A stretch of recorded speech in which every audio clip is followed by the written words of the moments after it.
इधर दिल्ली के लक्ष्मीनगर इलाके में एक सफाई कर्मी से मारपीट का वीडियो वायरल होने पर आम आदमी पार्टी ने बीजेपी के खिलाफ हल्ला बोल दिया।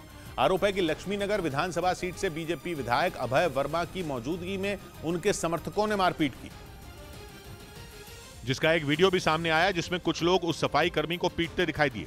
जिसके बाद आम आदमी पार्टी ने बीजेपी के खिलाफ मोर्चा खोल दिया। पार्टी के विधायक कुलदीप कुमार के साथ कई कार्यकर्ता भी अभय वर्मा के घर के सामने प्रदर्शन करने पहुंच गए। उसकी लड़ाई को हम हटने नहीं देंगे, उसकी लड़ाई को लड़ने का काम आम आदमी पार्टी करेगी। इसके साथ ही प्रदर्शनकारियों ने बीजेपी विधायक के खिलाफ नारेबाजी शुरू कर दी।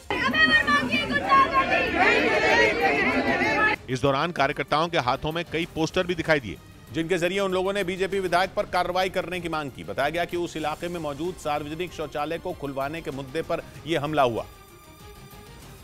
और आम आदमी पार्टी का तो यह भी आरोप है कि उस सफाई कर्मी के साथ मारपीट और गाली गलौज भी की गई। कंप्लेंट करियो कि नौरा मेरे को। लेकिन ये अपने खेत में 2000 मछलियां पाल के हर 6 महीने में 3 लाख तक कमा रहे हैं। आपको भी ये करना है, इनसे सीखना है तो फ्रीडम ऐप को अभी डाउनलोड कीजिए। बीजेपी विधायक अभय वर्मा ने इन आरोपों को खारिज कर दिया।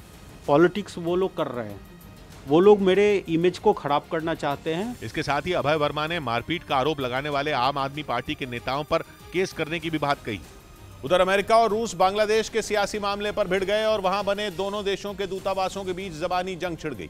बांग्लादेश की विपक्षी पार्टी बीएनपी यानी बांग्लादेश नेशनलिस्ट पार्टी के एक बड़े नेता करीब 9 साल से गायब हैं और रूस और अमेरिका इसी मुद्दे पर लड़ पड़े, क्योंकि अमेरिका ने इसे मानवाधिकार हनन का मामला माना और बांग्लादेश में अमेरिका के राजदूत ने बीएनपी यानी बांग्लादेश नेशनलिस्ट पार्टी के लापता नेता के घर का दौरा किया, क्योंकि आरोप है कि 2013 में बीएनपी के इस बड़े नेता को जबरदस्ती गायब करवाया गया था। 2013 में जिस समय यह घटना हुई थी तब से अब तक वहां शेख हसीना के नेतृत्व वाली अवामी लीग की सरकार है, जिसकी वजह से शेख हसीना की सरकार के खिलाफ बीएनपी ने प्रदर्शन भी किए।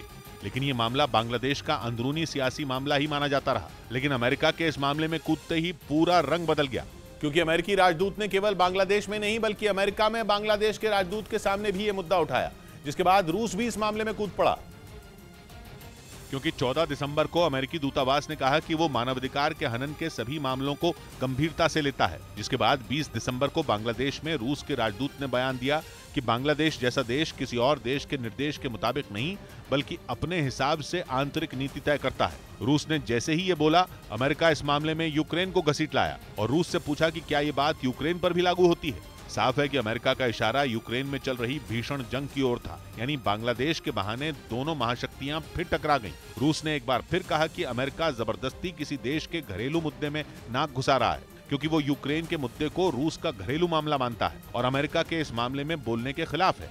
इस बीच उत्तराखंड में 2 जनवरी तक 24 घंटे होटल और ढाबे खुले रहेंगे।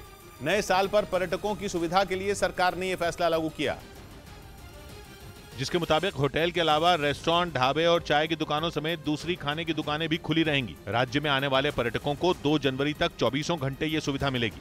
इससे पहले हिमाचल सरकार ने भी 2 जनवरी तक 24 घंटे होटल और खाने की दुकानों को खोलने का फैसला लिया था।